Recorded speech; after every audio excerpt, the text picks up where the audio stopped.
Hello, welcome to Soul and Serial, a space where K-drama meets real life. මතකද අපේ කලින් episode එකේ මං කිව්වා ගුවන්ෂිකුයි ඒසුනුයි හරි ලස්සනට පොඩි කාලේ ඉඳලා ලොකු කාලෙට ග්‍රෝ වෙගෙන එනවා කියලා.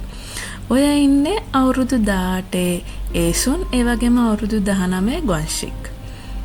මම මේ රිවිව් එකට එපිසෝඩ් 2යි 3යි දෙකම එකතු කරලායි තියෙන්නේ. පොඩියට හිටපු ගුවන්ෂික් ඒසුන්ගේ ළඟටම වෙලා ඒසුන් තනි වෙන හැම වෙලාවෙම ඒසුන්ගේ අත අල්ලගෙන දිගටම ගමන් කරන සිද්ධි ටිකක් තමයි අපි බලන්න යන්නේ. හරි පොඩි පොඩි දේවල් වලින් තමයි ගුවන්ෂික් යාගේ ආදරේ ඒසුන්ට පෙන්වන්නේ. හරියට අපි මුලදී දැක්කා වගේ කකුල් දෙක පියදලා සපත්තු දෙක අඳින විදිය. ඒ වගේම ඒසුන් මුලදී කියනවා මං කවදාවත් බඳින්නේ නැහැ කියලා. මං බඳින්නේ සියල් වල කෙනෙක් කියලා. මම ඇවිල්ලා නොස්ටැල්ජියා වචනේ තේරුමවත් දන්නේ නැති කෙනෙක්ව බඳින්නේ නැහැ කියලා කිව්වට අපි බලමුද මොනවද වෙන්නේ කියලා. ඒසුන් දුවලා ගිහලා කියනවා මට කවුරුත් නැහැ. මට දැන් ඉන්නේ ඔයා විතරයි ගුවන්ෂික් කියලා. එතකොට ගුවන්ෂික් මොනවද දන්නවද කරන්නේ? එයාස් නොස්ටැල්ජියා කියන වචනේ තේරුම කියනවා. මං මේක දන්නවා. මම මේවට කියන්නේ. එහෙම කියලා කියනවා.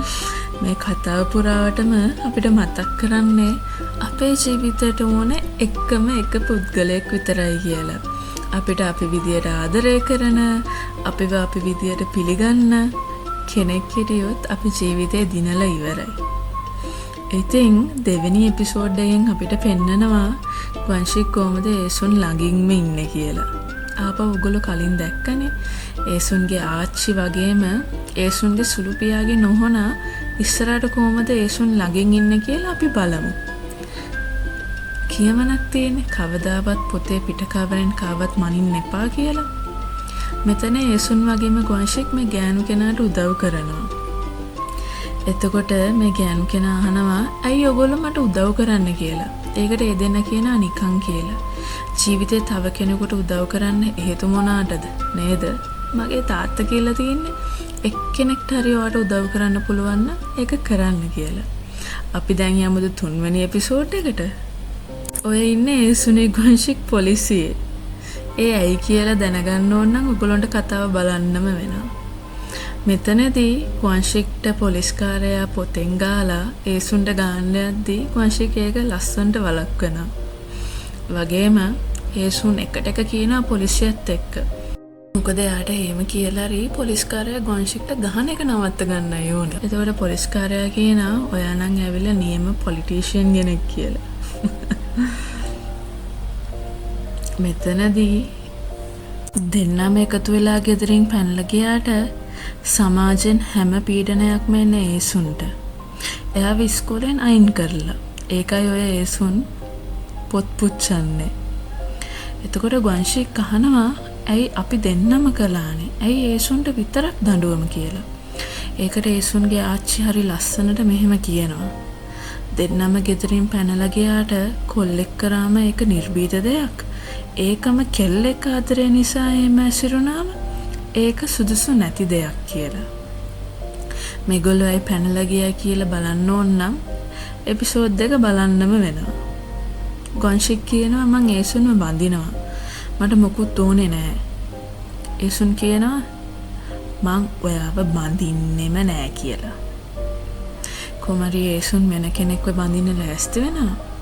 ඒක ඇවිල්ලා දෙවෙනි කසාදයක්. ඒසුන් ඒ පුද්ගලයාව හම්බුනාට පස්සේ වහිනවා. ඒසුන් කියනවා මේ ඇවිල්ලා මගේ අම්මගේ කඳුළුළු. ජීවිතේ සමහරක් වෙලාවට අම්මලා අපිට කියනවා ඔයා මේ දේ කරන්න එපා කියන දේ අහන්න කියලා. අපි ඒ දේ කරලා වැරදිලා තියෙන ප්‍රමාණය අනන්ත අප්‍රමාණයි. ඒ වගේම අම්මා ජීවිතෙන් සමු අරගෙන ගියාට අපිට වැරදෙන හැම තැනකදීම එයා අපිට පෙන්눔 කරනවා පුතේ ඕක වැරදි කියලා. ඉතින් අපි කොහොමද කියන්නේ අම්මලා තාත්තලා අපිව දාලා ගියාට ඒගොල්ලෝ අපි ගාව නැහැ කියලා. මොකද ජීවිතේ කොයිම හරි තැනකදී අපිට දැනෙලා තියෙන්නේ නැතිනේ ඒගොල්ලෝ අපි ළඟින්ම ජීවත් වෙනවා කියලා. ඔයගොල්ලන්ට එහෙම අත්දැකීමක් තියෙනවා නම් පාලින් කමෙන්ට් එකක් දාන්න. ඔය ඉන්නේ ඒසුන් බඳින්න යන කෙනා. ගුවන්ෂික්ගේ චරිතය කරන පත්පුගුම් හරි ලස්සනට ඔය කෑල්ල කරනවා. එයා උතනදි කෑ ගාලා යනවා ඇයි ඒසුන්ව හැමෝම එළියට විසික් කරන්න හදන්නේ? ඒසුන් ඇවිල්ලා කොච්චර ස්මාර්ට්ද කොච්චර ලස්සනද කියලා.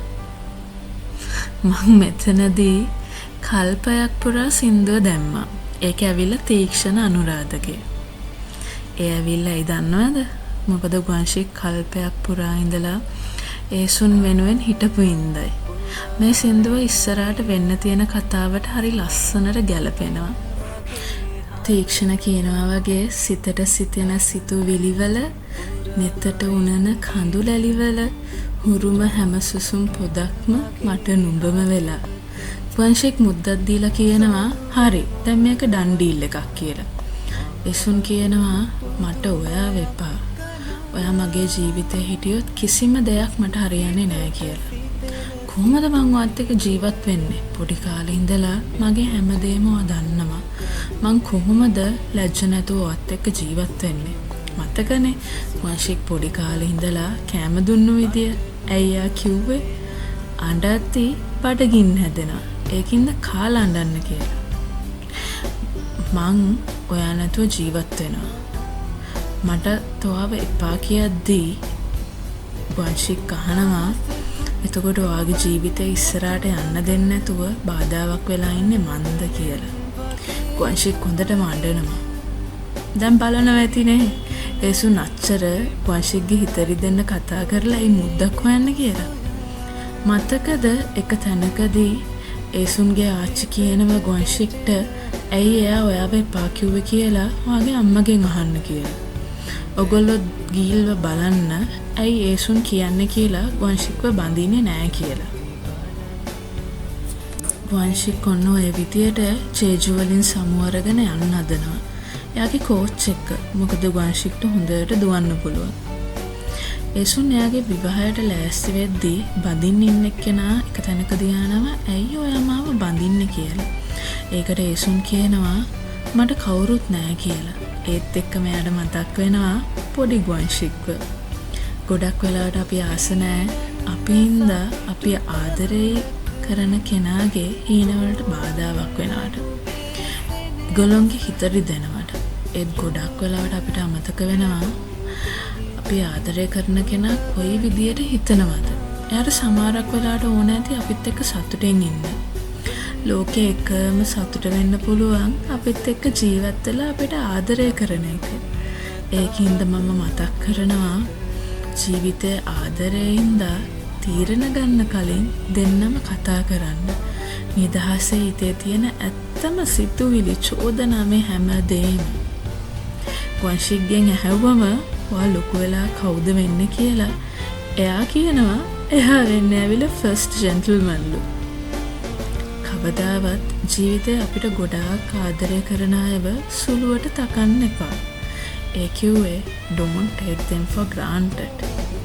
මොකද ජීවිතේ මොන සැප සම්පත් තිබුණත් මානසික නිදහස නැත්නම් අපිට අපි ආදරය කරන කෙනාගේ පපුවට ඔළුව තියලා සැනසෙන්න බැරි නම් ජීවිතේ මොනවාදනේ? ඉතින් ඔය විදියට තීක්ෂණ කියද්දී ලෝකයක් නැවූ දෙවිදුන් නුඹව හිමි කළා කියලා ඒසුන් අඬාගෙන දුවනවා. වෙන් වෙන්න නොහැකි විලසට ලං වෙන්න තවත් නුඹ වෙත කුළුදුලේ මගේ දෛවය මම නුඹෙම කළා. වංශික් යනවා මොහොතට පැනලා පීනගෙන ඒසුන් වෙනුවෙන්. ඔගොල්ලෝගේ ජීවිතේ තින්වද වංශික් කෙනෙක්? මගේ ජීවිතේ මටත් ඉන්නවා වංශික් කෙනෙක්. මටයි ඔපරේෂන් එක කළේ. හැබැයි මගේ වංශික්ටයි කලන්තේ දැම්මේ. එයාගේ පණටත් වඩා මට ආදරේලු. ඉතින් මං හැව්වා ඔයාට ජනෙලෙන් එළියට පනින්න පුළුවන්ද කියලා. මං වෙනුවෙන්. එතකොට මගේ වංශික් මේම කිව්වා. ජනෙලෙන් පනින්නේ නැහැ. හැබැයි මේ බිල්ඩිමට මොනවා හරි වුණොත් මං ඉස්සලාම බේරගන්න ඕව කියලා. ඉතින් මගේ වංශික්ට මං කියන්න කැමතියි ආදරේ කියලා. මාත් ඒසුන් වගේ තමයි. ගොඩාක් වෙලාවට මං කොයි වෙලාවත් කියනවා මං යනවා. මං වගේ ජීවිතෙන් ඈත් වෙලා යනවා. මං ඉද්දි ඔයාට රිදෙනවනේ කියලා. එතකොට මගේ ගුවන්ෂික් මට තේරුම් කරලා කිව්වා ආදරය කරද්දී හිත රිදීම් වෙනවා. එහෙම කියලා ජීවිතෙන් ඈත් වෙලා ගියා මේක හරිද කියලා. ඉතින් මගේ ජීවිතයට ඇවිල්ලා මට ලස්සනට ආදරය කරනවට ආදරය කියන්නේ මෙන්න මේකයි කියලා තේරුම් කරලා කියලා දීලා හරි ලස්සනට මාව බලා ගන්නාට මගේ ගුවන්ෂික්ට ගොඩාක් thank you. ඒ වගේම මම ගොඩක් ආදරෙයි. ඔගොල්ලොත් ඔගොල්ලෝගේ ගුවන්ෂික්ව මෙන්ෂන් කරනාද? අපි කියමු. ස්තුතියි මම වාට ආදරෙයි කියලා. එහෙනම් ඉතින් අහගෙන හිටපු බලපු එකතු වුණු ඔයගොල්ලෝ හැමෝටම thank you.